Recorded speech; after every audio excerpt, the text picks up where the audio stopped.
Right. अच्छा बेटा, मैं अपने कल के क्लास में एक काम आधा छोड़ गया था, उससे पहले पूरा कर लेते हैं।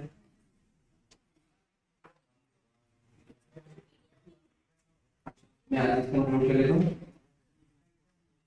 कल प्रोबेबली हमने स्टार्ट किया था करंट वोल्टेज का, and we talked about metallic conductor. आपने नोट की फॉर्म में लिखा था, ये मैंने किसी और के साथ ग्रुप के साथ बुलेट कर लिया था, चेक कर लो। अच्छा आप सब बहुत अच्छा। और हमने फिलामेंट लैंप को लिख दिया। हाँ भाई ठीक है, मेरी आपसे बात हो गई। चलो बेटा इसको ले लेना चाहिए। Filament lamps non ohmic condition में काम करते हैं क्योंकि उन्हें हीटअप होना होता है ग्लो करने के लिए। तो ओम्स लॉ तो उस पर इनवैलिड हो जाता है जब टेंपरेचर में नोटिसेबल चेंजेस आए। तो इस वजह से ये डिटेल है।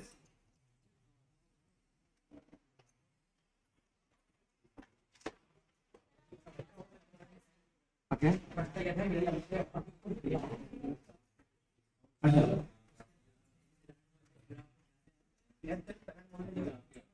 हाँ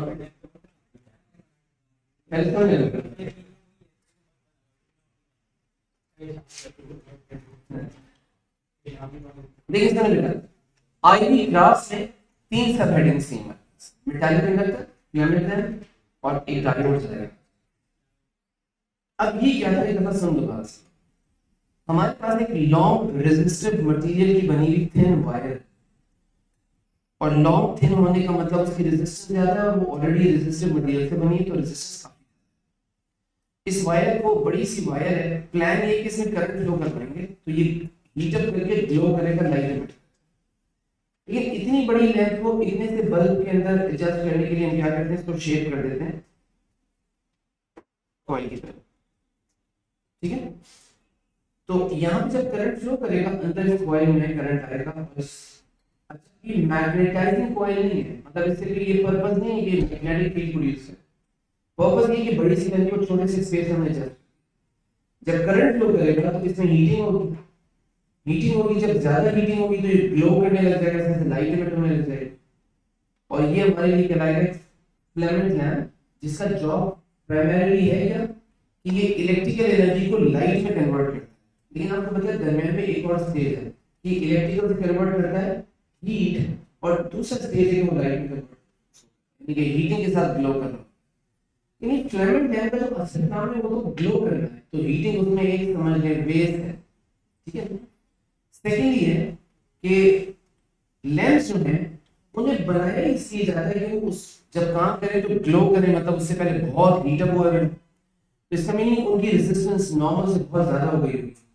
तो लैंप्स जो है वो नॉन ओमिक कंडीशन में काम करते हैं। अगर जैसे फॉर एग्जांपल एक लैंप आपके पास लैब में रखा, उस पर लिखा हुआ 24 वोल्ट्स, मतलब नॉर्मल ब्राइटनेस 24 वोल्ट्स चलेगा, और अगर आप इस लैंप को कोई 0.5 वोल्ट के ऊपर ऑपरेट कराते हैं ठीक है, तो करंट फ्लो करेगा, तो कुछ ना कुछ तो करंट फ्लो करेगा ना। लेकिन वो इतना कम करंट होगा कि कोल्ड फिलामेंट ही रहेगा, फिलामेंट हीट अप नहीं होगा, तो इतना काम ही नहीं करेगा। इसके मीनिंग लैंप को लैंप की तरह काम करने के लिए हीट अप होना पड़ेगा, और जब वो हीट अप होगा तो जाहिर है उसकी रेजिस्टेंस भी बदलेगी, इंक्रीज होगी। तो ओम्स लॉ पर डिसओवर हो गया। ओम्स लॉ कब ट्रू होता है, जब तक V और I एक दूसरे के साथ डायरेक्टली प्रोपोर्शनल हो, रेजिस्टेंस की वैल्यू कांस्टेंट है, इसमें हो ही नहीं सकता। अगर इसकी वोल्टेज की वैल्यू ऑपरेटिंग वैल्यू 24 वोल्ट्स है, तो जैसे जैसे आप बढ़ाते जाएंगे क्लोज टू 24 जाएंगे तो रेजिस्टेंस बढ़ती चली जाएगी। तो हम कहते हैं ऐसा कंपोनेंट है जो कि डिजाइन COI की नॉन ओमिक कंडीशन में, नॉर्मल सर्कमस्टेंस, ठीक है। तो ये सब यहाँ पे मैंने डी लिखी, ठीक है। बस इसमें क्या बोलते हैं, बस छोटी सी बात ये एक और, कि अगर ग्राफ बनाते हुए हमने v को यहाँ ले लिया होता, i को यहाँ ले लिया होता, तो फिर कैसे इंक्रीजिंग ग्रेडियंट। पहले ग्राफ में ग्रेडियंट का डिक्रीज होना रेजिस्टेंस की इंक्रीज को इंडिकेट करता है, दूसरे वाले ग्राफ में रेजिस्टेंस ग्रेडियंट का इंक्रीज होना रेजिस्टेंस की इंक्रीज, मतलब दोनों कंडीशन में रेजिस्टेंस तो इंक्रीज ही हो रहा है। दैट्स अ चेंज किया, ठीक है। कुछ और जल्दी से करना ताकि बेटा इसमें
बेटा कहाँ से स्टार्ट किया था हम लोगों ने, स्टार्टिंग डिवाइड में डिवाइडर का नाम आपको भी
ये नीचे मेरा ब्लैक रखा हुआ है।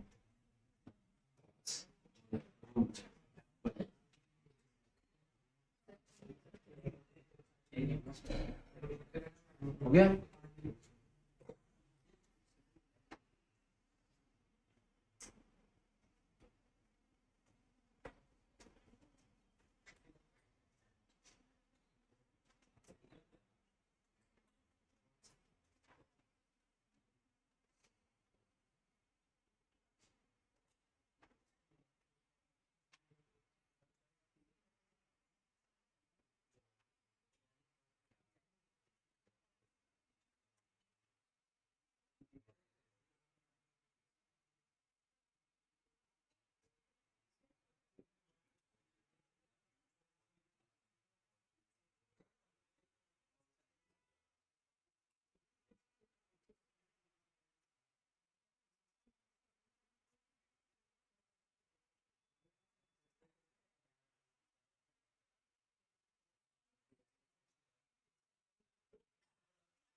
हटा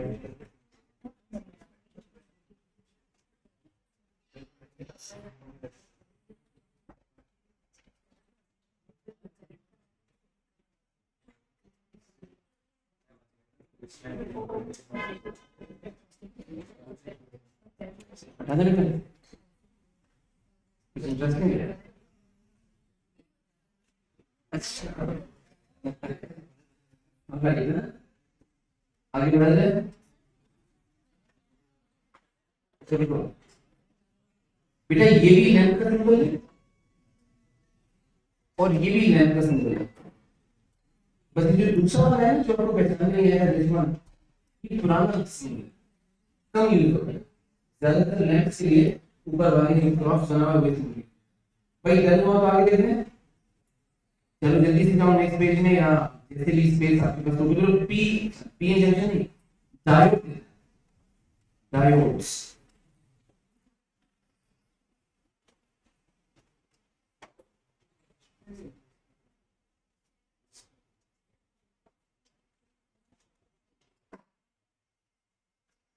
डायोड्स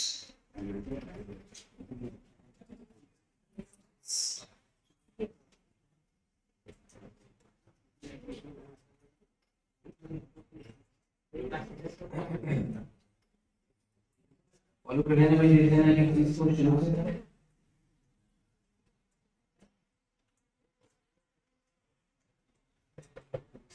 बेटा डायोड वर्ड है एक ऐसे कंपोनेंट के लिए जिसमें दो इलेक्ट्रोड्स होते हैं, तो diodes is basically two electrodes. जो दो इलेक्ट्रोड जिसके अंदर हैं उनमें से एक P कहलाता है, एक N कहलाता है, so we also call it PN junction. Diode का जो सर्किट सिंबल है ये करता क्या है, कैसे क्या बिहेवियर है वो बाद में देखते हैं। इसका जो सर्किट सिंबल है उस तरह से है कि एक ट्रायंगल बना हुआ है सिंबल में और एक इसके आगे बार है, ये डायोड का सिंबल है। सर्किट में लगाने के लिए वायर्स दिखाते हैं जैसे सारी इलेक्ट्रिक सर्किट कंपोनेंट्स में दिखाते हैं। इसकी this side is P side, the left side, and this one is an side.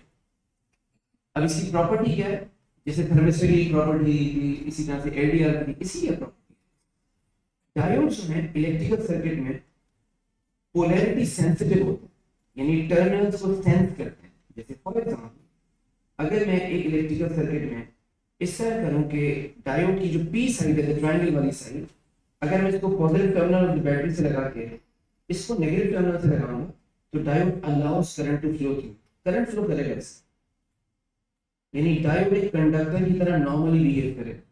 Ideally इसमें कोई वोल्टेज ड्रॉप नहीं होगा। अगर किसी सेक्शन से करंट जा रहा हो वोल्टेज ड्रॉप ना हो, मैं कुछ लिखता हूं आप पहले करने की कोशिश करें। If there is some current but there is no voltage, इसका मतलब रेजिस्टेंस की वैल्यू 0। तो diodes are ideally considered to offer no resistance when connected like this, लेकिन प्रैक्टिकली उनमें थोड़ा सा ड्रॉप होता है वोल्टेज का। जैसे मुख्तलिफ डायोड्स होते हैं, जर्मेनियम से बने हुए, सिलिकॉन से बने हुए, एल्युमिनियम गैलियम से बने हुए, तो उनमें से छोटी सी वोल्टेज ड्रॉप आ जाती है। तो जैसे जर्मेनियम से बने हुए डायोड्स फॉर एग्जांपल, और वोल्टेज की ड्रॉप इसमें 0.3 वोल्ट आता है for real diodes, practical diodes, वरना आइडियल डायोड्स में कोई ड्रॉप ऑफ वोल्टेज नहीं। सो ऐसे में बिल्कुल ऐसा बन जाता है जैसे वायर, नॉर्मल वायर, ठीक। अगर फॉर एग्जांपल पहले तो भी हटा देता हूं, गाड़ी को यूज करें। दूसरी प्रॉपर्टी है कि अगर कभी डायोड को आपने कनेक्ट ऐसे किया हो कि इसकी जो पोलैरिटी ऑफ द बैटरी है उसको आपने रिवर्स कर दिया, ये साइड नेगेटिव हो गया, देखें P side of the diode is connected to positive, N to negative। ऐसे में डायोड में अगर करंट फ्लो करे तो करंट फ्लो करेगा जाहिर ऑपोजिट डायरेक्शन में, पॉजिटिव से नेगेटिव होता है ना करंट, लेकिन ऐसा फ्लो करने वाली करंट की वैल्यू डायोड में है सब 0, not conducting. So diodes disallow current in one particular direction. Current always flows from P side to N side। ये एक अकेला ऐसा कंपोनेंट है जो पोल को सेंस करता है, पोलैरिटी सेंसिटिव है, बाइपोलैरिटी यानी टर्मिनल्स ऑफ द बैटरी। अगर आप terminals of the battery reverse करेंगे तो करंट को डिसअलाउ कर देगा, यानी कि एक तरह से परफेक्ट कंडक्टर और दूसरी तरह से परफेक्ट इंसुलेटर। इस चीज से कहते हैं सेमी कंडक्टिंग कंपोनेंट। ठीक है, कभी कंडक्ट कर रहा है एक पोलैरिटी सेटिंग में और रिवर्स पोलैरिटी सेटिंग में कंडक्ट नहीं कर रहा। Now how it is used in a circuit. अगर मैं कोई सर्किट बनाता हूं, मैं लिखवा दूंगा आपको। अगर मैं कोई सर्किट बनाता हूं विद डायोड लाइक दिस और सर्किट में मैंने सप्लाई लगाई है, मे बी सप्लाई 12 वोल्ट्स, और यहाँ सर्किट में सीरीज में डायोड के साथ एक रेजिस्टर है और यहाँ पे 12 वोल्ट की सप्लाई मैंने लगा दी, तो हम यही एक्सपेक्ट करेंगे ना कि जो डायोड है, यहाँ सर्किट में दो चीजें सीरीज में लगी है, डायोड और रेजिस्टर। इस वक्त आपके ख्याल में डायोड का जो पी साइड है वो पॉजिटिव से है नेगेटिव से? ये कंडीशन आइडियल है, करंट फ्लो कर जाएगा। इस वक्त यहाँ करंट फ्लो करेगा, डायोड इसको अलाउ करेगा और करंट यहाँ रेजिस्टर में जाएगा। ठीक है, आइडियली तो डायोड में कोई ड्रॉप नहीं आता वोल्टेज का, लेकिन प्रैक्टिकली जो मैंने कहा था थोड़ा सा मिसाल में इस डायोड में पोटेंशियल ड्रॉप 0.6, ये भी कमी है। अगर ये 0.6 वोल्ट है तो आप बताएं रेजिस्टर में जो अवेलेबल वोल्टेज होगी 0.6 गया जाया, अब रिमेनिंग सीरीज में तो डिवीजन होती है ना, तो अगर सीरीज में देखें तो रेजिस्टर को क्या मिलना चाहिए 11.4। लेकिन अगर मैं कह रहा हूं डायोड आइडियल है और इसमें ड्रॉप 0 है तो सारा का सारा वोल्टेज डायोड को इस तरह से कनेक्ट करने में जब वो करंट फ्लो करवा सके, इसे हम कहते हैं हमने फॉरवर्ड बायसिंग की है। टर्म याद, forward biasing, biasing is connecting a diode in circuit. Forward biasing जब वो current, condition number 2, for example मैंने सारा कुछ ऐसे ही बनाया है, लेकिन मैंने आपके सामने बैटरी के टर्मिनल्स को मैं रिवर्स किया। अब ऐसे में डायोड का पहले कंफर्म कर लीजिए कौन सा टर्मिनल पी साइड से कनेक्टेड है, नेगेटिव। ऐसे में डायोड अलाउ नहीं करेगा, डायोड करंट के फ्लो को, जब सर्किट में कोई करंट ही नहीं फ्लो कर रहा होगा तो रेजिस्टर में भी कोई करंट नहीं होगा सारे। ठीक है बेटा, और जब रेजिस्टर में कोई करंट नहीं होगा तो इसका मतलब रेजिस्टर के अक्रॉस वोल्टेज की वैल्यू 0। तो रेजिस्टर यहाँ पे 0 वोल्ट्स के साथ होगा और सारा का सारा वोल्टेज डायोड के अक्रॉस अवेलेबल हो जाएगा, लेकिन डायोड करंट को फ्लो होने नहीं देगा। Perfect insulator. इस तरह की जो बायसिंग है, इस तरह की जो कनेक्शन है, उसे कहते हैं बैकवर्ड बायसिंग, क्या कहते हैं रिवर्स बायसिंग। ठीक है ना, बस ये टर्म उसके साथ ही जाना, राइट। तो forward biasing and reverse biasing. तो इस डायोड का एक्शन क्या याद रखेंगे, it will allow current in one direction only, and that is direction from P side to S। याद रखना बच्चों, इसका कोई फायदा, इस डायोड का कोई एडवांटेज इसको यूज करने का? जरा देखो, अगर मैंने एक सर्किट में डायोड लगाया, एक रेजिस्टर के अक्रॉस डायोड लगा दिया, वैसे बेटा बहुत यूजेस हैं, जो सिंपलेस्ट हो सकता है आपके समझने के लिए और इसके लिए वो बता रहा हूं। अगर मैंने डायोड को एक एसी सप्लाई के साथ लगाया, समझते हो एसी सप्लाई, ऑल्टरनेटिंग करंट की सप्लाई, उसमें क्या होता है, उसमें जो इनपुट है वो अपने पोल्स को चेंज करता है, यानी उसमें सिग्नल कुछ ऐसा हो कि इनपुट सिग्नल का चेंज हो। अब ऐसा होगा कि जब इस साइकिल इनपुट पे आएगी तो मैं कलर करता हूं ताकि अलग अलग कर सकूं। जैसे फॉर एग्जांपल मेरी पहली जो साइकिल का हाफ है, पहला हाफ, तो मैंने ब्लू में शेड किया है, इसमें अगर ऊपर वाला टर्मिनल पॉजिटिव है तो नीचे वाला नेगेटिव होगा। ऐसे में आपके ख्याल में डायोड फॉरवर्ड होगा, रिवर्स होगा, अलाउ कर देगा करंट। और अगर ये आइडियल डायोड है तो खुद तो वोल्टेज कुछ रखेगा नहीं, जितना वोल्टेज अवेलेबल है वो सब किसको मिल जाएगा। अब इनपुट पे वोल्टेज 0 से मैक्सिमम और मैक्सिमम से 0 पे आया था, हम कह सकते हैं सब कुछ ऐसा ही रेजिस्टर के साथ हो जाएगा। यानी रेजिस्टर के अक्रॉस अगर मैं वोल्ट मीटर लगाता हूं, सीआरओ लगाता हूं, वोल्ट मीटर और सीआरओ भी वोल्ट मीटर ही होती है, तो हमारे पास यहाँ पे ऐसा कुछ वोल्टेज मिल जाएगा, जैसा इनपुट था वैसे ही आउटपुट। और ऐसा क्यों हुआ, क्योंकि डायोड कुछ कर ही नहीं रहा, डायोड तो वायर बना हुआ है, तो जो कुछ वोल्टेज इनपुट पे था उसका रेजिस्टर को अवेलेबल, तो इनपुट पे वो 0 से मैक्सिमम पे गया, रेजिस्टर के ऊपर भी 0 से मैक्सिमम। इसका मतलब जैसा इनपुट एग्जैक्टली वैसा ही आउटपुट। इसका मीनिंग साइकिल का पहला हाफ डायोड ने कंडक्ट होने दिया। अब देखते हैं नेक्स्ट हाफ में क्या होगा। साइकिल के नेक्स्ट हाफ में जैसे अब ये इनपुट होगा जिसको मैं रेड में शेड करूंगा, ये इसमें क्या लगता है पोल्स बदल जाएंगे, अब ऊपर वाला टर्मिनल पॉजिटिव था तो वो जाहिर है नेगेटिव, और नीचे वाला ऐसे में डायोड क्या करेगा, करंट तो नहीं जाने देगा। जब करंट नहीं जाएगा तो रेजिस्टर में वोल्टेज की वैल्यू जीरो, इसका meaning you are going to have flat line here.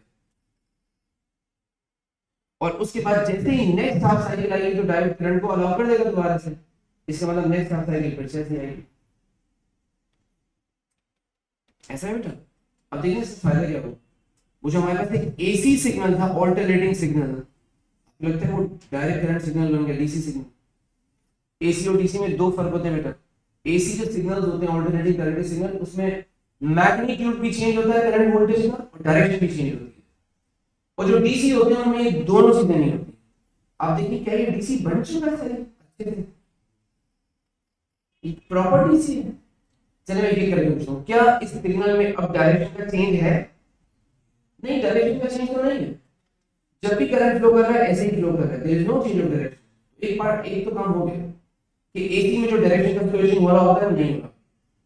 लेकिन दूसरी बात, एसी में आपके पास वेरिएशन ऑफ मैग्नीट्यूड होता है, जीरो से मैक्सिमम, मैक्सिमम से वो अभी तक बचा हुआ है। इसका मतलब इसने डीसी अच्छा नहीं बनाया, अभी इसको थोड़ा सा और ट्रीट करना पड़ेगा प्रॉपर डीसी बनाने के लिए। तो हमारी जितनी चीजें एसी को डीसी कन्वर्ट करती हैं उनमें डायोड्स का यूज होता है। पहले स्टेप डायोड ही करता है, उसके बाद फिल्ट्रेशन होती है, उसके बाद उसको स्मूथिंग होती है, और इसमें जो वेरिएशन है वो खत्म होता है। तो कौन सी ऐसी चीज आप इस्तेमाल करते हैं डेली बेसिस पे जो एसी सिग्नल्स को डीसी में कन्वर्ट करता है और आप कॉन्फिडेंस से लगाते हैं कि कंफर्म कर देगा डीसी? आपके मोबाइल के चार्जर्स ना, इसके अलावा बहुत सारी चीजें जो आप घर में यूज करते हैं डिजिटाइज जो होती हैं, जो डिजिटल पैटर्न से बनी होती हैं, जिनको डीसी चाहिए होता है, उनमें कोई ना कोई एडाप्टर, कोई ना कोई चार्जर रहता है ना। आपके लैपटॉप्स हैं, आपके टैबलेट्स हैं, उन सब चार्जर्स में एक यूनिट के डायोड होता है जो सबसे पहले डायरेक्शन चेंज को खत्म करता है। ठीक, उसके बाद एक और सर्किट होता है जिसको आपने नहीं पढ़ना, जो कि इस रिपल को, वेरिएशन को भी खत्म करके उसको परफेक्ट डीसी बना। आपके मोबाइल का जो चार्जर है वो 220 वोल्ट वाले डीसी को, एसी को कन्वर्ट कर देता है 12 वोल्ट डीसी में, 9 वोल्ट डीसी में। पहले स्टेप कौन परफॉर्म कर रहा है? ओके, आप कैसे करते हैं कि डायोड के लिए हम बुलेट्स बनाते हैं। अब एक छोटी सी बात रह गई वो बुलेट्स बनाने की बात। लिखने बेटा, पहला bullet, a semiconducting component, a semiconducting circuit component.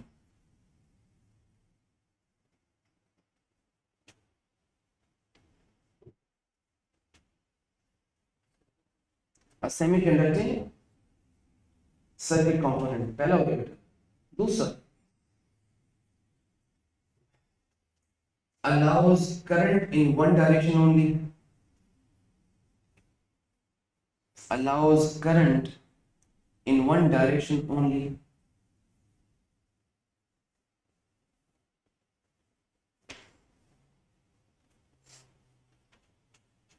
Right?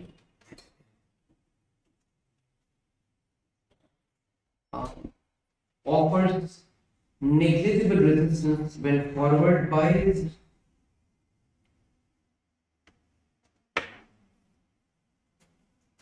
offers negligible resistance when forward biased, and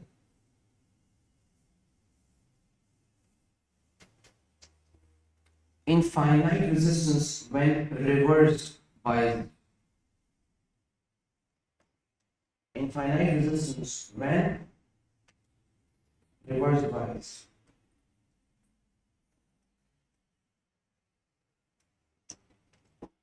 When reversed biased.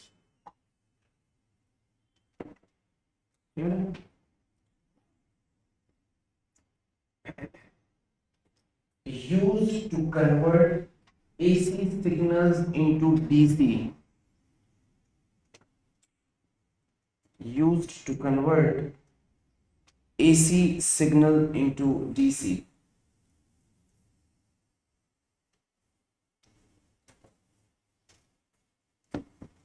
Used to convert AC signals into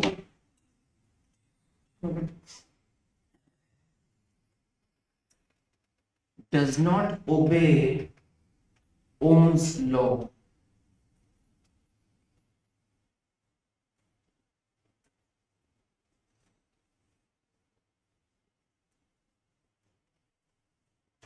ठीक है बेटा। बच्चों देखना छोटा सा मसला है, कुछ कॉपी कर लूंगा बस बेटा, टाइम बहुत नहीं लगाना इस पे, हमारे पास आगे बहुत लंबा काम रह गया है। देखना बच्चों, पहले देख लो, कॉपी करने में ज्यादा टाइम नहीं लगाना है।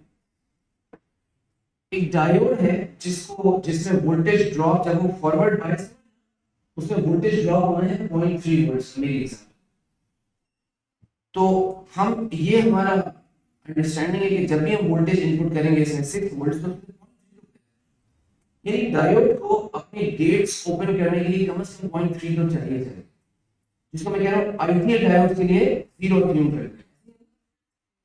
तो 0.3 नॉन वैल्यू थी हमारे पास मसला, और मैंने क्या किया कि मैंने इस सर्किट को ऑन किया और फॉरवर्ड बायस किया सर्किट को, जैसे नजर आ रहा है फॉरवर्ड बायस, लेकिन मैंने वोल्टेज की जो इनपुट की, वोल्टेज इनपुट वो 0.1 वोल्ट्स थी, 0.1 वोल्ट्स, और डायोड खुद क्या कंज्यूम कर लेता है 0.3 वोल्ट्स। लगता है अलाउ करेगा ये करंट नहीं अलाउ, जबकि फॉरवर्ड बायस है फिर भी करंट को अलाउ। फिर हमने इसको 0.2 किया, तो ये कब स्टार्ट होगा ऐसा करना, जब कम से कम 0.3 अप्लाई।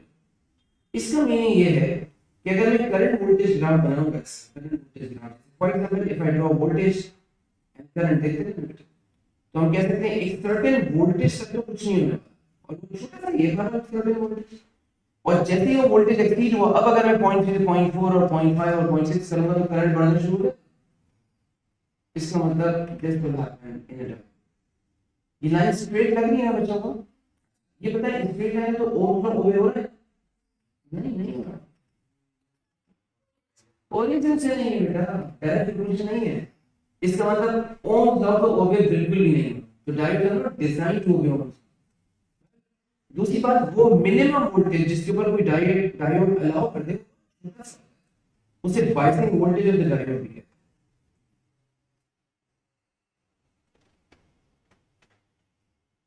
ऑलराइट, तो ये डायोड का बिहेवियर।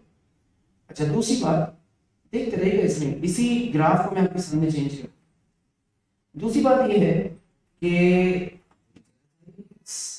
अब हमने क्या किया कि डायोड में यही टेस्ट कर रहे हैं, हमने 0.1 से स्टार्ट कर रहे हैं, लेकिन इस दफा हमने क्या किया कि पोलैरिटी को शिफ्ट किया, मीनिंग हमने डायोड में ये किया, और अब हम ट्राई कर रहे हैं 0.1 वोल्ट, 0.2 वोल्ट, फिर 0.3, 1 2 4 5, क्या डायोड अलाउ करेगा, डायोड रिवर्स होगा। अब अगर मैं इसी वोल्टेज को इसी ग्राफ पे बनाऊंगा तो मुझे ग्राफ को लेफ्ट साइड पे दिखाना पड़ेगा, तो वोल्टेज रिवर्स किया है मैंने, तो अब इस ग्राफ में मुझे इसके वोल्टेज के नेगेटिव एक्सिस पे जाना पड़ेगा, रिवर्स किया है, साथ में से करंट में मुझे नेगेटिव साइड पे जाना पड़ेगा। इस वजह से डायोड का जो कर्व होता है कैरेक्टरिस्टिक का, वो प्लस और माइनस दोनों में बना कि फॉरवर्ड एंड रिवर्स। अब मैं रिवर्स में वोल्टेज की वैल्यू बढ़ा रहा हूं, वोल्टेज की वैल्यू बढ़ा, मैंने वोल्टेज की वैल्यू बढ़ाई है, कुछ भी नहीं हो रहा, तो इसका मतलब डायोड तो अलाउ ही नहीं कर, लेकिन डायोड एक सर्टेन हाई वोल्टेज के बाद रिवर्स कंडीशन में भी करंट को अलाउ कर देता है। अगर फॉर एग्जांपल ये वोल्टेज, रिवर्स वोल्टेज एक बहुत बड़ी वैल्यू को पहुंच जाए तो इवेंचुअली इसमें भी करंट, इसका मीनिंग डायोड्स इस वोल्टेज के बाद जब मैं बहुत हाई वोल्टेज बोल रहा हूं, तो अगर मैं हाई बोल रहा हूं तो मुझे साइन को डॉटेड करना है,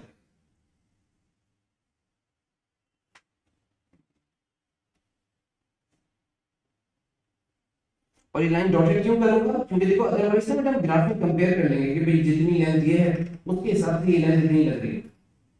तो ऐसा है, अगर ये कोई 0.3 वोल्ट है ना बेटा, तो ये क्लोज टू 100 वोल्ट है, 100 वोल्ट्स, 80 90 100 लाइक बहुत बड़ी वोल्टेज है। तो अगर ग्राफ पे दिखाऊं, इसको प्रॉपर दिखाऊं, तो ये तो कोई जाके यहाँ जाके ऐसे जाएगा, बना नहीं पाएंगे। तो इसके लिए डॉटेड लाइन बना जाती है, ये दिखाने के लिए कि ये जो वोल्टेज है जिसमें डायोड रिवर्स कंडीशन में भी मजबूर हो गया करंट फ्लो कराने के लिए, वो बहुत बड़ा, इस बहुत बड़े एबनॉर्मल वोल्टेज को बोलते हैं ब्रेक डाउन वोल्टेज। इसमें क्या बोलते हैं, बायस को ब्रेक। ये बना है आईवी कर्व, लेकिन प्रैक्टिकल डायोड्स में इतनी स्ट्रेट लाइंस होती नहीं है, ये कुछ ऐसा कर्व।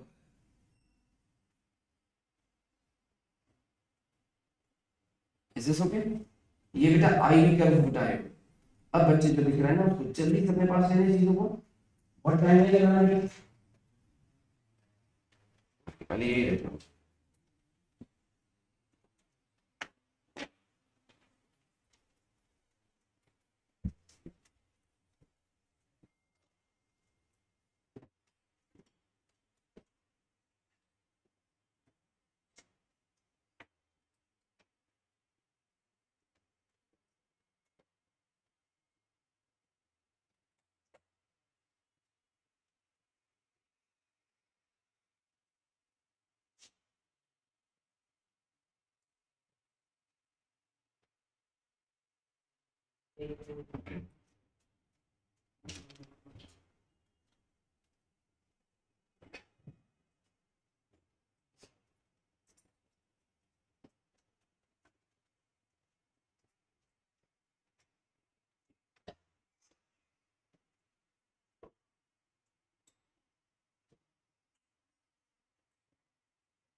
अच्छा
बेटा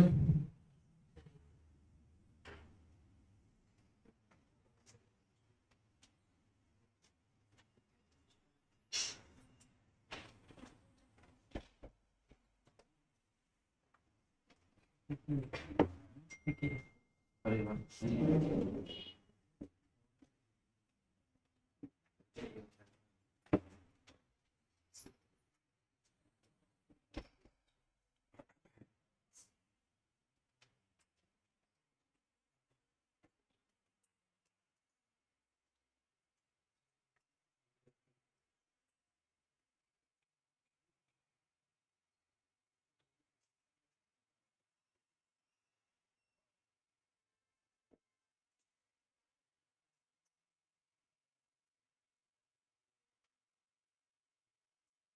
जी।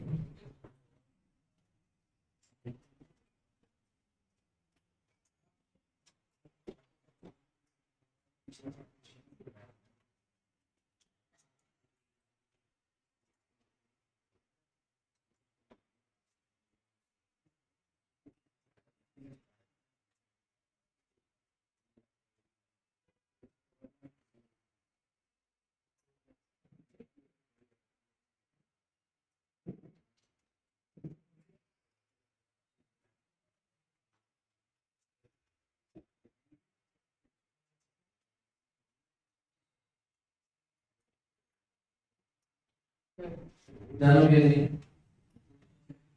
देखना है फिनिश वाला ये बनाना चाहिए।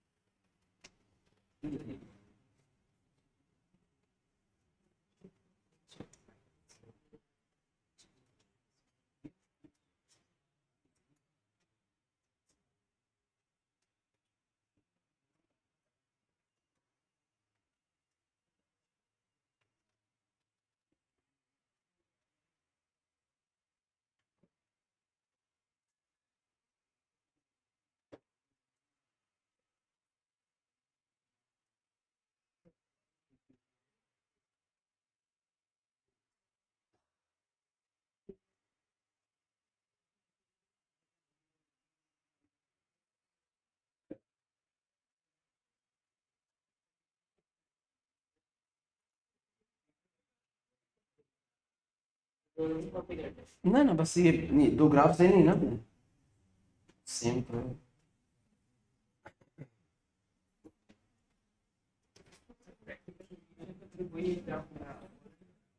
ये वाला है ना, बस काफी से आगे देखो। अच्छा बेटा मैंने अब अगला काम स्टार्ट करने हो गया था। अच्छा तो मैं नए पेज से स्टार्ट करो, power in electrical circuits. Power in electrical circuits.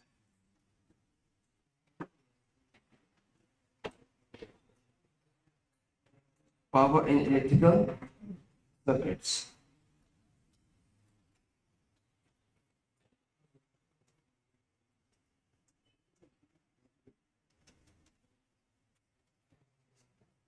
अच्छा तो सब में पहले तो आप ऐसा कीजिए कि अपने पास थोड़ा सा इंट्रो लिख लें।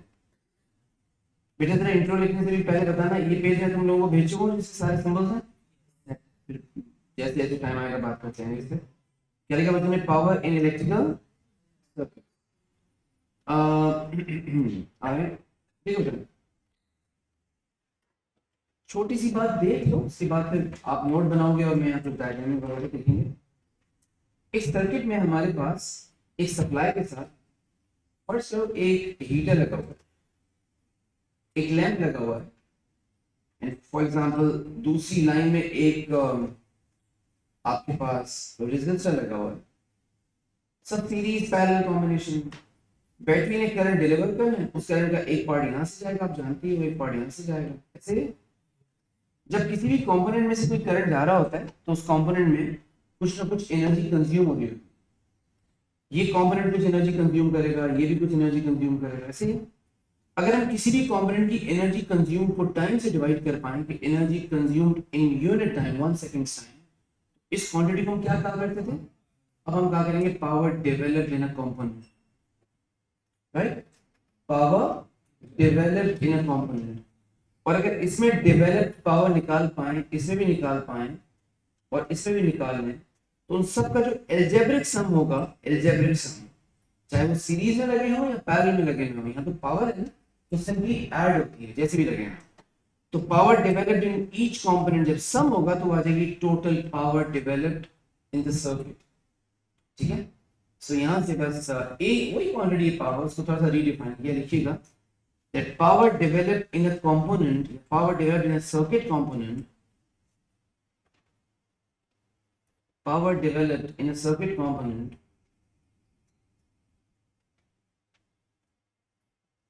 in a circuit component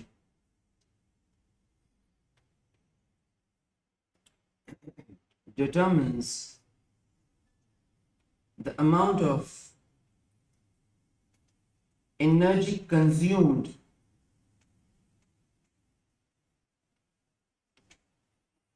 determines the amount of energy consumed by the component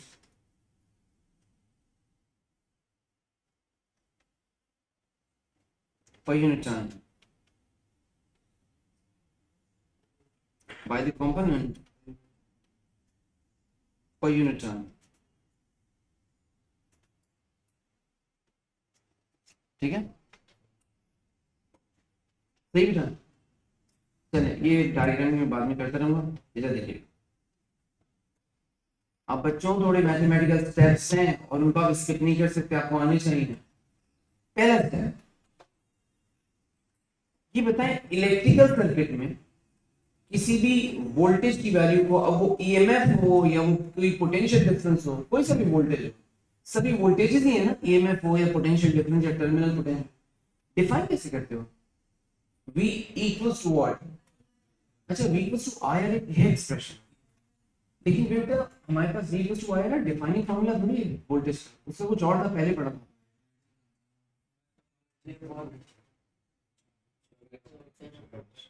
आपने डिफाइन कैसे करते हो, अभी भी कैसे डिफाइन करते हो कि potential difference between any two points is defined as the work done on a unit charge in carrying it from one point to the other point. तो मतलब work done per unit charge is the potential की value. तो अगर मैं यहां से electrical circuit में work done निकालूं तो क्या बनेगा? V मल्टीप्लाई बाय, ये चीज एक हमने सिक्योर करके रखी। अब एक दूसरी चीज देखते हैं, ये बताएं पावर को इन जनरल आप डिफाइन कैसे करते हैं? Work done. अगर ये जनरल फॉर्मूला है पावर, अगर मैं इलेक्ट्रिकल सर्किट की बात करूं तो वहां तो वर्क डन की वैल्यू हमारे पास है V टाइम्स Q या Q times V and divided by, क्या मैं इससे अगले स्टेप में ऐसा कर सकता हूं कि इसको लिख दो Q over T times V। तो देखना जरा, ये जो Q अपॉन T है ये क्वांटिटी क्या है? ये करंट है। सो क्या हम इसको नेक्स्ट स्टेप में लिख सकते हैं कि power in electrical circuit is defined as I times V। तो किसी इलेक्ट्रिकल कंपोनेंट में, इलेक्ट्रिकल सर्किट में जो पावर डेवलप होती है वो I और V, करंट और वोल्टेज के प्रोडक्ट से। यस, एक बात कंप्लीट हुई। अब दूसरी बात पे चलते हैं। अगर फॉर एग्जांपल मैं पावर के लिए ऐसा करूं कि I V तो ठीक था, मैं V को बदलने जा रहा हूं, V का तो फॉर्मूला है V equals to I R। तो अगर मैं V की जगह I और R रखूं चलेगा? तो ये हमारे पास नई इक्वेशन क्या बन गई देखना था, इसका मतलब पावर की दूसरी एक्सप्रेशन आ रही है, ठीक है ना। अब तीसरी एक्सप्रेशन भी देखो, पावर की वैल्यू जो हमारे पास है ना I V, मैंने पिछले वाले स्टेप में V को रिप्लेस किया है, ध्यान में रखो V इक्वल टू I, तो I क्या होगा? V अपॉन R, ऐसा नहीं है, देखो V डिवाइडेड बाय, और V ऐसे आ गया। So what are we left? तो पावर का तीसरा भी फॉर्मूला आ गया। इसका मतलब इलेक्ट्रिकल सर्किट में जो भी कंपोनेंट्स कैरी करें उनमें पावर डेवलपमेंट तीन एक्सप्रेशन निकालनी। अब जैसे कि मैंने करंट और वोल्टेज दोनों में तो पहले यूज कर लेना, अगर सिर्फ करंट और रेजिस्टेंस के लिए तो दूसरा और किसी, तो जैसे नजर आ रहा है बेटा वैसे पास कॉम्प्लीकेटेड।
हो गई बेटा questions?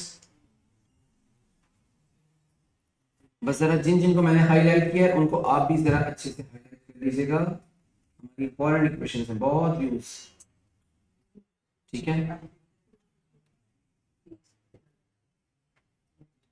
So we work with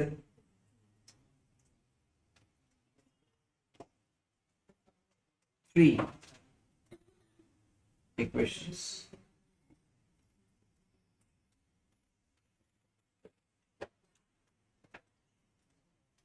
देखो बेटा अगला स्टेप क्या है?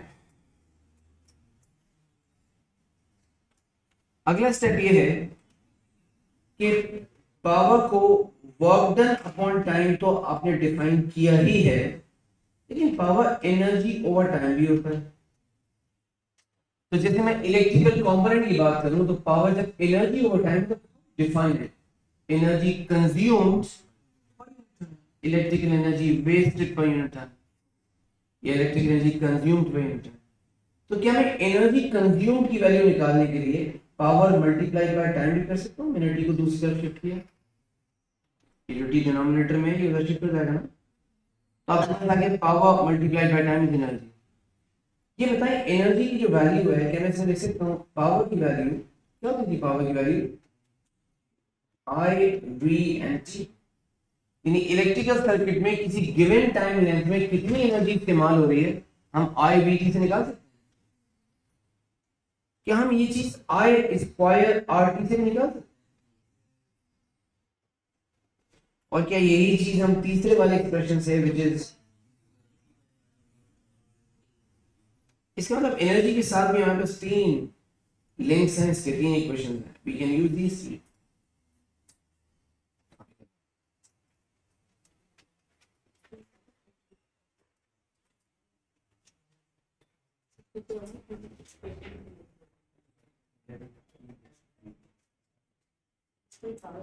टी से मल्टीप्लाई किया पावर की वैल्यू को, हर जगह टी से मल्टीप्लाई।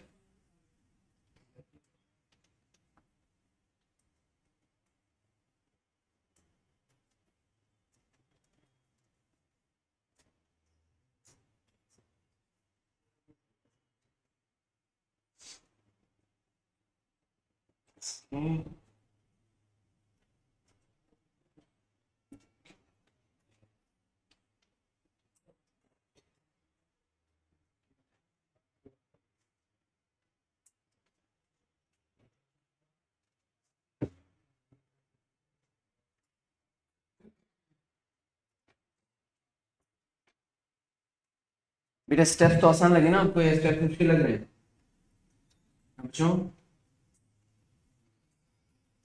अब स्टेप सिंपल है डिफिकल्ट है? कुछ भी नहीं है स्टेप्स।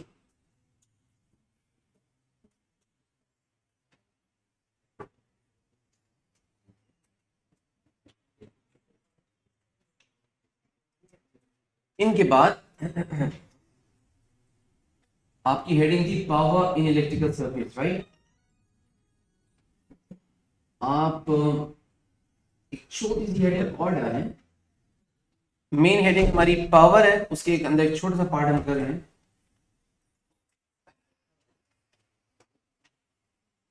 और वो है cost of electricity. Cost of electricity,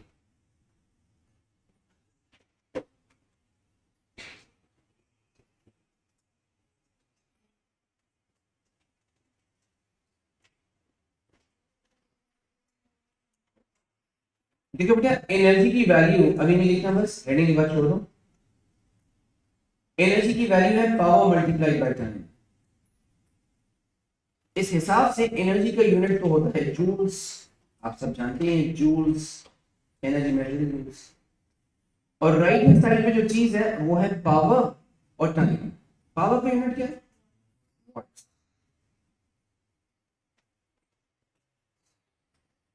और टाइम का यूनिट सेकेंड्स। और ये प्रोडक्ट में वॉट पर सेकंड नहीं, जाहिर है वॉट सेकंड है। तो क्या मैं कह सकता हूं कि इन वन वे हमारे पास 1 जूल ऑफ एनर्जी की value can also be expressed as,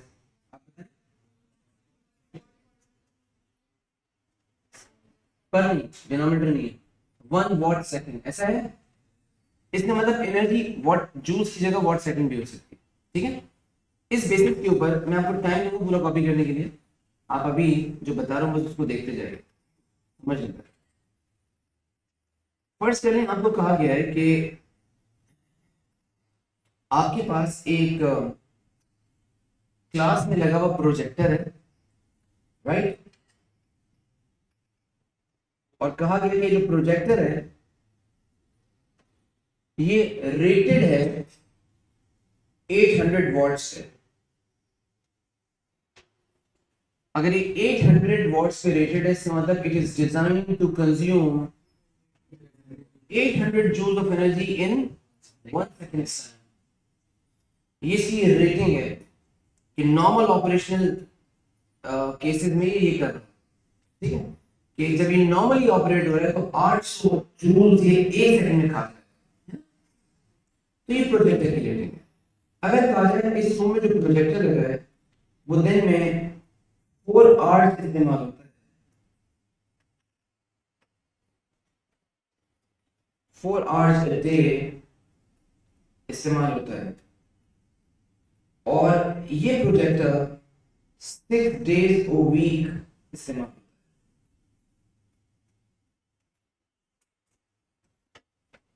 अगर आपसे कहा जाए कि एनर्जी की वैल्यू निकालें जो ये कंज्यूम करेगा पर मंथ,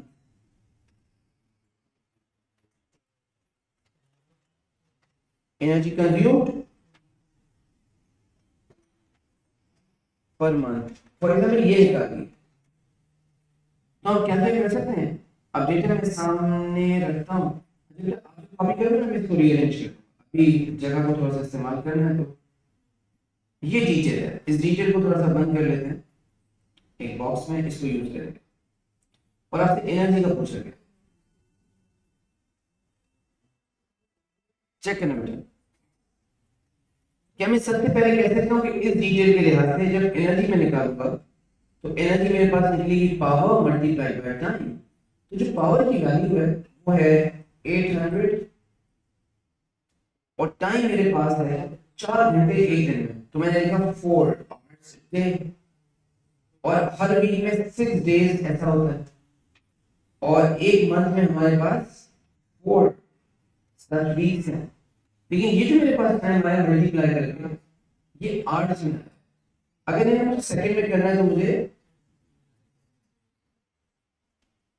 ऐसा है, पहले मिनट तक है,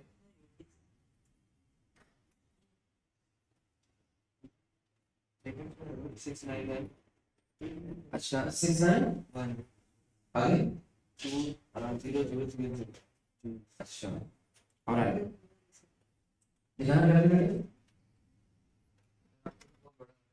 जो अनपढ़ है उससे अरे अच्छा ये तो 6912 over 4 times 0, can we read this as 69.12 10 to the power 6? नहीं ये नहीं आ रही है, हाँ क्या आ रही है बताएं। हाँ जी सही है, एक 2.7 आगे, अच्छा इसके लिए 10 to the power 8। भाई बाकी लोग इसके साथ सेटिस्फाइड हो? अब देखना बेटा क्या गलती हुई थी, अच्छा सॉरी मैंने वॉच कर दिया, ये किस यूनिट में आएगा, जूल। भाई वर्किंग देख लेना, हमने जूल में वर्किंग कर ली है और मैंने उसको शिफ्ट कर दिया। मैं कहता इसी वर्किंग को ये जूल में हुई मतलब वॉट सेकंड में हुई। अगर मैं इस तरह कहना चाह रहा हूं कि मुझे वॉट से किलो वॉट्स में चाहिए, अगर हमें बेटा वॉट्स की जगह किलो वॉट्स में चाहिए होगी तो मेरी पावर की जो वैल्यू 800 लिखी हुई है मुझे इसको करना पड़ेगा 800। अब बताएं मेरा जो आंसर जो वॉट सेकंड में आता था हम कह सकते हैं अब वो किलो वॉट हो जाएगा। मैंने वॉट्स की वैल्यू को 1000 डिवाइड किया ताकि मेरे पास आ जाए किलो, ठीक है। अब मुझे टाइम को भी ना सेकंड यानी 8 में लेना, तो टाइम हमारे पास 8 में कितना है, 4 घंटे हर दिन for 6 days and ऐसे 6 days के 4 weeks। अब ये बताएं पहले वैल्यू दे मुझे क्या 76.8। पहले कंफर्म करो ये वाली जो वैल्यू ये चलो भैया ये 76.8 जो वैल्यू आ रही है ये बताइए जूल में है क्या? नहीं है, मतलब ये वॉट सेकंड में नहीं है, तो क्या हम इसको कह सकते हैं किलो वॉट आवर में है। इसका मतलब ये नया unit of energy kilowatt hour लिखा जा सकता है। इलेक्ट्रिसिटी के कंजम्पशन का जो कमर्शियल यूनिट है वो किलो वॉट आवर। जब भी आपसे कहा करेंगे तो आप किलो वॉट आवर में कन्वर्ट करके ही कॉस्टिंग किया करेंगे। इसे कहा जाता है this many units of electricity. अगर क्वेश्चन में गिवन हो मतलब बेटा 1 kilowatt hour is 1 unit of electricity, सारे ही दुनिया में इसी तरह से इसको डिवाइड करते हैं, इसी तरह से चेंज करते हैं। मतलब तो आपकी भी इलेक्ट्रिसिटी के बिल पे आता है इतने यूनिट्स, फॉर एग्जांपल आया है 500 यूनिट्स आपने यूज की पूरे मंथ में, तो 500 किलोवाट आवर। और जो कॉस्ट मिलती है ना, आपने सुना होगा हमारे कराची में कॉस्ट 70 रुपए पर यूनिट तक चली गई है, वो पर यूनिट और ये वाला यूनिट किलोवाट आवर। तो हमें जब भी क्वेश्चन मिलेगा तो हमें पहले क्वेश्चन करना पड़ेगा, यानी एनर्जी की कैलकुलेशन को व्हाट सेकंड में किलोवाट। Is that? तो मैं चाहता था एक प्रॉपर, वैसे ये भी प्रॉपर एग्जांपल बना कि चलो ऐसा करते हैं कि इसको भी कॉपी कर लो, फिर मैं इससे एक और जरा एग्जांपल कल बनाई थी बच्चों के साथ वो भी कॉपी कर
कॉपी हो गई बेटा? हो गई?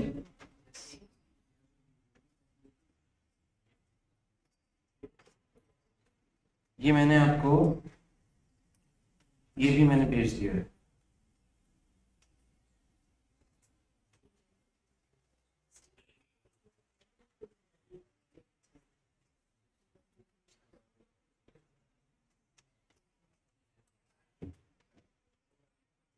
अगर बेटा ये वाली एग्जांपल ले ली तो एक दो एग्जांपल इसकी और सिमिलर ले लेते हैं जो अलग ग्रुप से बनाई है ना।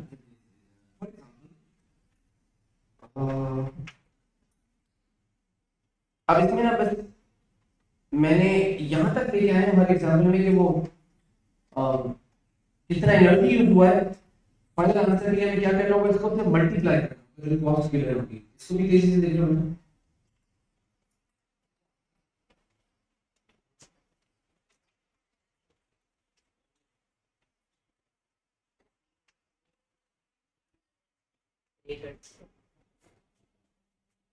कल कर दिया था देखा ना? चलें अच्छी बात है। ये दो एग्जांपल्स, दो तीन एग्जांपल्स ना मैं कोई यूज करता हूँ।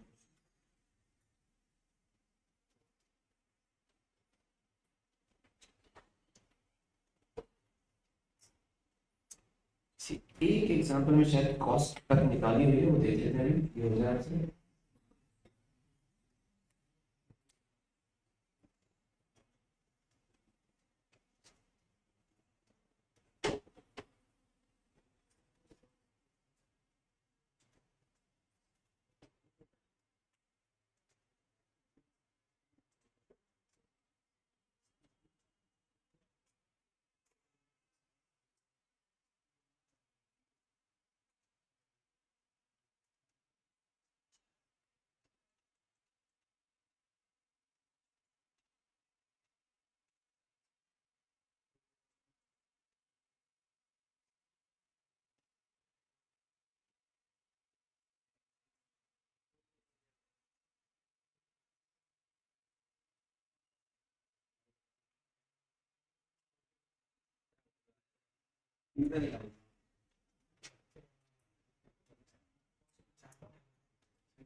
ओके बेटे भी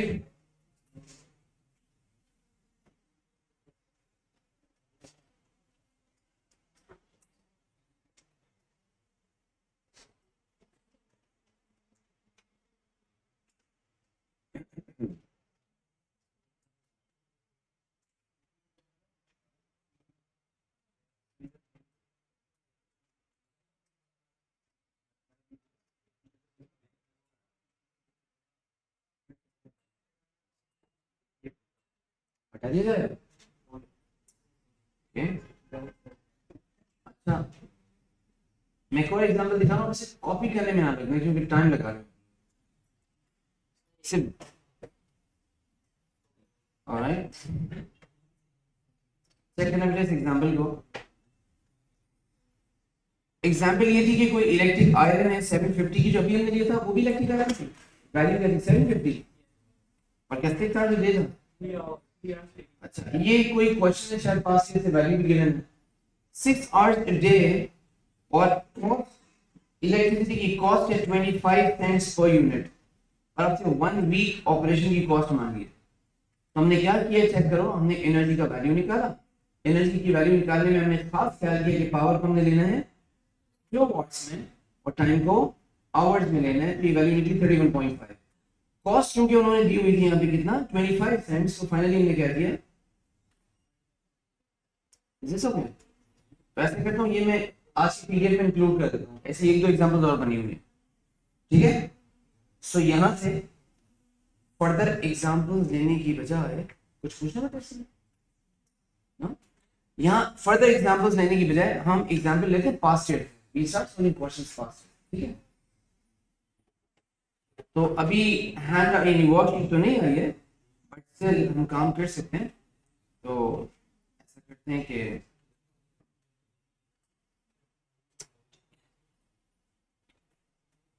राइट।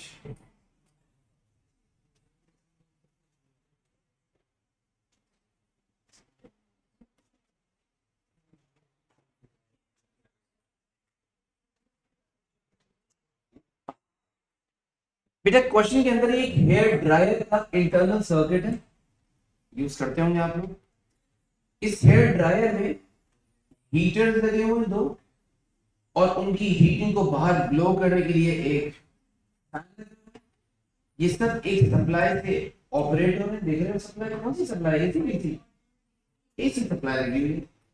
एक स्विच लगा हुआ है पी, देख के बताएं इन, बल्कि तीन लगे हैं पी क्यू एंड आर, इनमें से कौन सा स्विच है जो पूरे सर्किट का स्विच है, जिसके ऑफ होने पे पूरा सर्किट ही ऑफ है? अगर क्यू सर्किट आपके पास, फॉर एग्जांपल पी को आपने कनेक्ट कर दिया, पी इज ऑन, अब कौन सा स्विच ऑन करने पे one of the two heaters on होगा? Any one of the two switches. इनके नाम दिए होंगे मैंने बताया मैंने। अगर आप ये ऑन करेंगे तो सबसे पहले हम कह सकते हैं फैन तो कंफर्म ऑन, यस।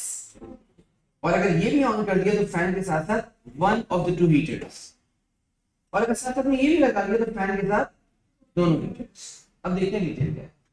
कहा जा रहा है fan has this power rating 0.1 kilowatts, heater each 0.4, cost is 8 cents per kilowatt hour per unit।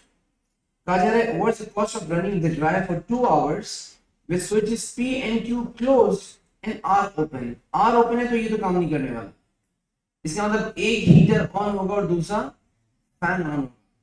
क्या मैं कह सकता हूं कि हमारे पास जो टोटल पावर डेवलप होगी सर्किट में, फैन की थी 0.1 किलोवाट्स और हीटर की कितनी होता 0.4 किलोवाट्स। अगर दूसरा भी हीटर ऑन होता तो टोटल पावर कितनी कंज्यूम हो रही होती? अनदर 0.4, 0.9 नहीं था, 0.1 0.4 0.4। तो अभी तो one of the two heaters और एक फैन है, तो 0.1 एंड 0.4 अग्रीड। तो total power to be consumed by circuit आ जाएगी 0.5। अब अगर मुझे निकालना है एनर्जी टू बी कंज्यूम्ड, तो I take power multiply by time, और इसमें से पावर हो जाएगी हमारे पास 0.5 मल्टीप्लाई बाय वो टाइम 2 आवर्स। अच्छा, ऑलरेडी पावर किलोवाट्स में मेरे ख्याल से, हाँ ऑलरेडी किलोवाट्स में, तो हमें कन्वर्ट करने की जरूरत नहीं है। और टाइम हमें दिया हुआ है ऑलरेडी आवर्स में, कितने? 2 घंटे शायद। अच्छा, तो क्या बना हमारे पास 1। इसका मतलब 2 घंटा ये ड्रायर चलेगा तो 1 किलोवाट आवर यूज होगा, 1 यूनिट ऑफ इलेक्ट्रिसिटी यूज होगा। तो कॉस्ट क्या होगी?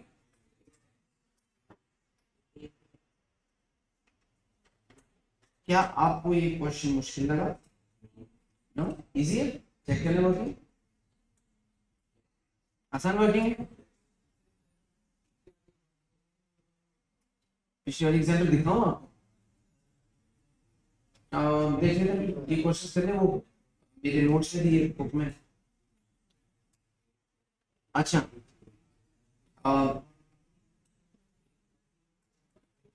अच्छा बेटा देखना,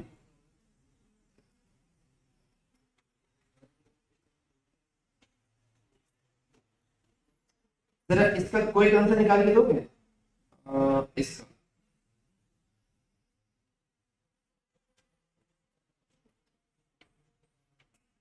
वर्कशीट आपके पास बाद में आएगी, कोई आंसर कैलकुलेटर पे डायरेक्टली सॉल्व हो जाएगा।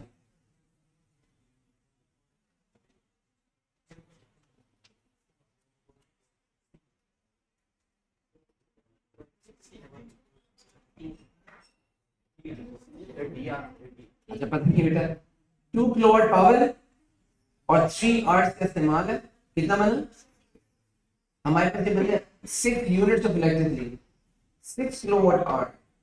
कॉस्ट कितनी है? $0.24। तो मल्टीप्लाई कर देंगे, तो 0.24 को 6 से मल्टीप्लाई करें 1.44। ये आंसर आ गया। मुश्किल तो नहीं लग रहा आपको?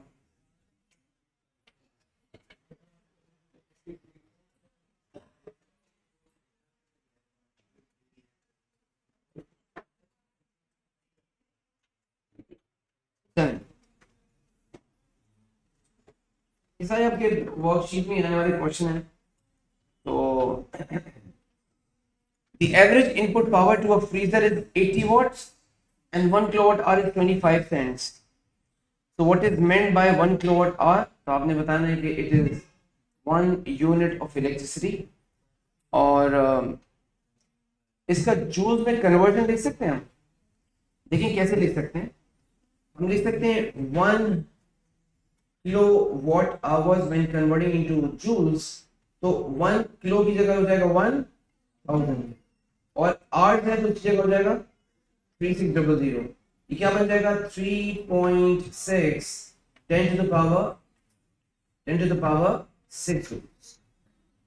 सो आप 2 मार्क्स से बता सकते हैं कि 1 kilowatt hour energy is equal to 3.6 10 to the power 6 joules of energy. इसके साथ वो कहता है cost of running the freezer for 1 week, तो 1 वीक अगर मेंशन नहीं किया तो 1 वीक 7 डेज ही लेंगे फिर, ठीक है। तो क्योंकि फ्रीजर है, फ्रीजर तो 5 डेज अ वीक ऐसा नहीं होता ना भाई। अगर फॉर एग्जांपल क्लासरूम प्रोजेक्टर है तो हम कह सकते हैं 5 डेज अ वीक यूज होगा, लेकिन फ्रीजर तो चलता ही रहेगा ना। कुछ ऐसी वर्किंग जल्दी से देखो, शाबाश क्विक।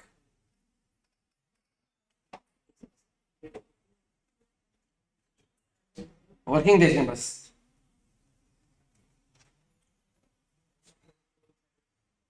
ऐसा है बेटा, सही है। तो मैं इस वर्कशीट से बाहर जाके इलेक्ट्रिसिटी, आप मुझसे कहते एग्जांपल दिखा दो। एक एग्जांपल जो एक मेरे हाथ से लिखा होता sir. Was this the example?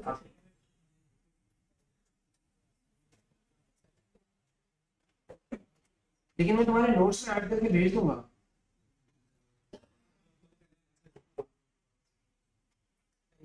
ठीक है, अच्छा मैंने इलेक्ट्रिसिटी में से कुछ रैंडम क्वेश्चंस कल आपसे किए थे। सो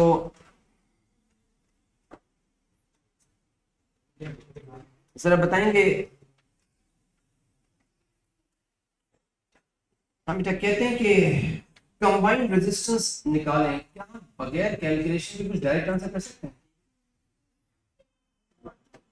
2 ohms अगर 3 आइडेंटिकल लगे हुए पैरेलल में तो कंबाइंड वैल्यू कैलकुलेट करने की जरूरत नहीं है।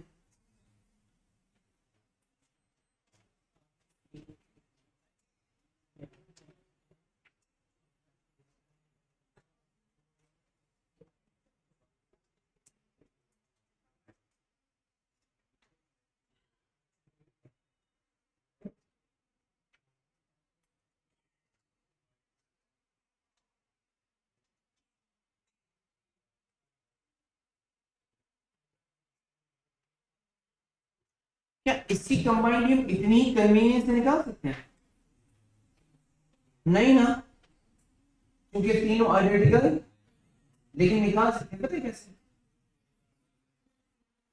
ये बताएं, ये जो दो लगे हुए हैं ये पैरेलल में है, हम कह सकते हैं इन दोनों से 15 आएगा।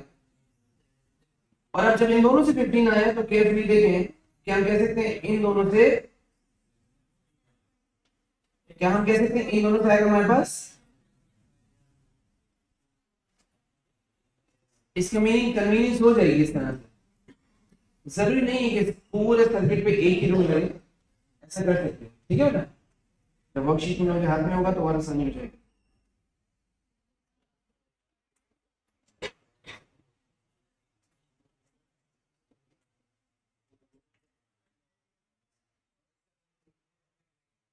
चेक करो,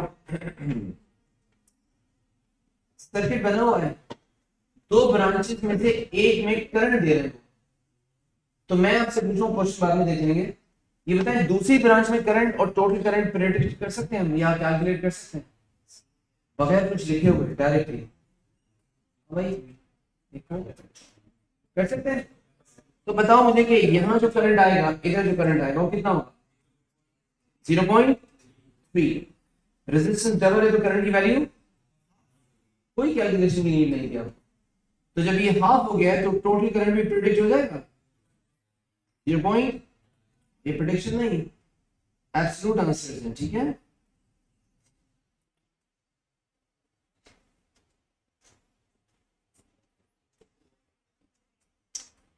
वो कह रहे 3 स्विचेस हैं, कोई क्लोज कोई ओपन करो और कुछ ऐसी अरेंजमेंट हो जाए कि total resistance between X and Y 6 ohms हो जाए।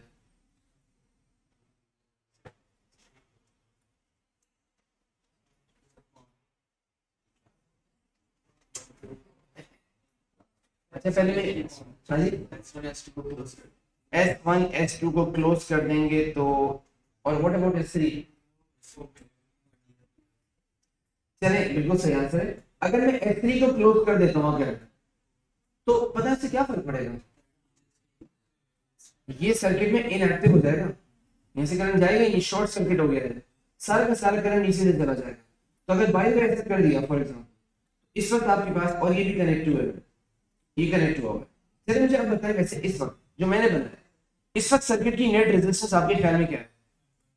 नहीं 1.9 बेटा, ये तो ऑन ही नहीं है ना, तो अब तो सर्किट की सिर्फ एक ही ब्रांच ऑन है ना, ऊपर वाली। तो क्या हम कह सकते हैं यहां से रेजिस्टेंस आएगा 3 ओम्स, और यहां से क्या आएगा 0। Yes no? देखिए मैं दोबारा बोल रहा हूँ, करंट यहां से आएगा, करंट यहां डिवाइड होगा क्या? हमने ओपन रखा हुआ है इसको, तो करंट से यहां से जाएगा ना, there is only one branch, अभी पैरेलल नहीं है, करंट 3 ओम्स में से गया टोटल, और इसके बाद करंट जाता 4.5 में, आपने अलाउ ही नहीं किया उसको, क्योंकि आपने जब ये वाला पैसेज दे दिया है तो current flow from least resistive path, तो जब ये बेटा स्विच लगाते हैं तो हम कह सकते हैं तो शॉर्ट सर्किट हो गया, सब करंट यहां से चला जाएगा। इसका मीनिंग सर्किट में सब रेजिस्टेंस की वैल्यू रहेगी 3 ओम्स। देखते रहे। अब मैंने ये भी बंद कर दिया, अभी बोलो कितनी हो जाएगी? अब 3 ओम के दो लगे पैरेलल में, रेजिस्टेंस 1.5। और अगर फॉर एग्जांपल मैं इसे हटा देता हूं तो अब 4.5 एक्टिव हो जाएगा, अब ये 1.5 और 4.5 सीरीज में लगेंगे, क्या हो जाएगा? ये हो जाएगा सर।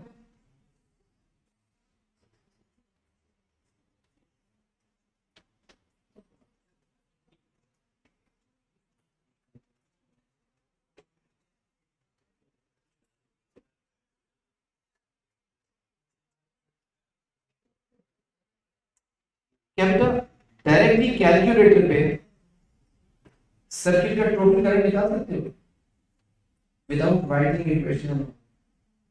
सर्किट में कितने रेजिस्टर हैं? सीरीज पैरेलल, डिफरेंशियल लो, क्या करें? प्रोडक्ट अपॉन सम या सिंपल सम? प्रोडक्ट अपॉन सम। प्रोडक्ट अपॉन सम में आपके पास 3 और 6 है, 3 6 18, 2 ओम्स डायरेक्ट हो गया, 2 ओम तो रेजिस्टेंस हो गया, वोल्टेज कितनी है 12, करंट मिलेगा V over R, 12 divided by 2, okay लिखिए आंसर, राइट? मुश्किल नहीं लग रहा है? चलिए बस एक आंसर और कर दें मुझे, answer is 18 without writing, without even calculating on your calculator. तो रेजिस्टर हैं किस रेशियो में दिख रहा है आपको? पहले करता हूं सीरीज पैरेलल, वोल्टेज डिवाइड होगा, तो चलो वोल्टेज को डिवाइड करो, 1:2 है या 2:1 है, तो 12, हाँ 2:1, तो 12 वोल्ट कैसे डिवाइड होगा? 4 and 8 या 8 and 4? 8 4 ओम्स के अक्रॉस का होगा 8 वोल्ट, इसने क्या बोला है 2 के अक्रॉस का होगा, हम देंगे। अगर अच्छी प्रैक्टिस हो तो इन सवालों में मेहनत की जरूरत नहीं है।